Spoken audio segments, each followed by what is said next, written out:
you have a whole foundation that really is trying to bring together this art and science mix.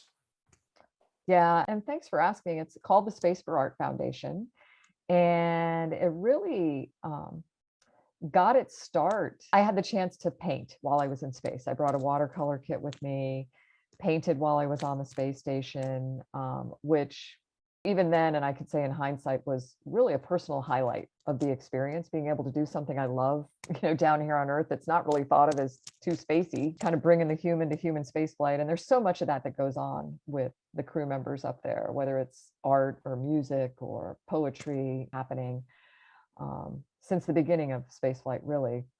And when I was considering retiring from NASA, and two of those three colleagues that you spoke to, one is right in the midst of flying right now, so she's not thinking about retiring. I think all of us want to share the spaceflight experience in a meaningful way. And I just kept coming back to art as like, wow, that could be, get people kind of brought into this story of what we're doing in space that's all about improving life on Earth. And trying to make a long story short, in doing my own art to do that, to share the experience, I got invited to participate in an art project with an artist who had started the art and medicine program with the kids at MD Anderson in Houston at the Pediatric Cancer Center. And he wanted to do something spacey. So we came up with spacesuits as the idea for that. All of his projects, his name is Ian Sion, an incredible artist.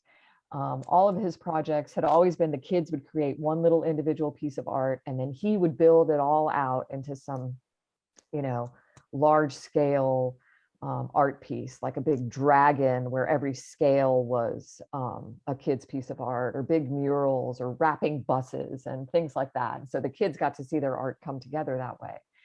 And so we did spacesuits.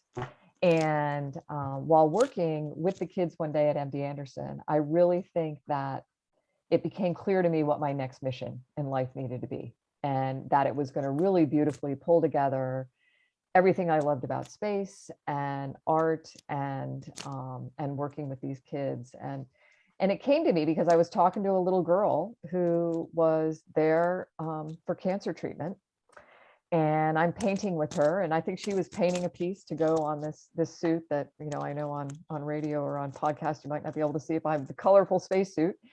And she just started talking to me about how what she was going through as a 7-year-old in cancer treatment at the hospital must be a lot like what it is to be an astronaut in space.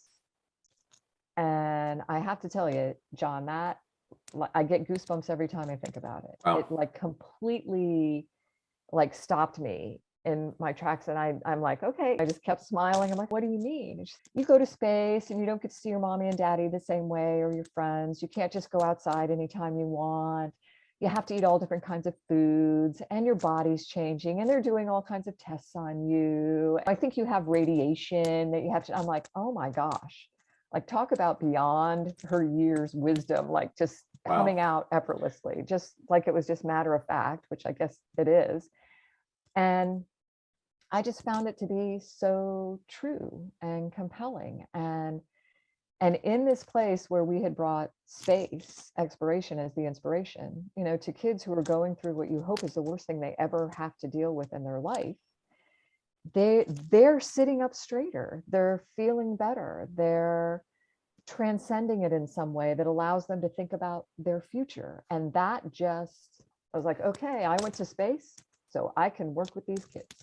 And the Space for Art Foundation grew out of that. Our mission is to unite a planetary community of children through the awe and wonder of space exploration and the healing power of art. And what started in one hospital in Texas has now spread to, on our last suit that we did, we have artwork from one child, in at least one piece of artwork from at least one child in every country on the planet. And so thankful to our partners, guys like Chris Cassidy and, your friend Wendy Lawrence, who have participated in one way or another with these kids along the way, other astronauts and cosmonauts, and folks like ILC Dover, the spacesuit company that makes our real spacesuits for doing spacewalks, that have very generously volunteered to quilt these kids' artwork together, some of which have made it to the space station as well.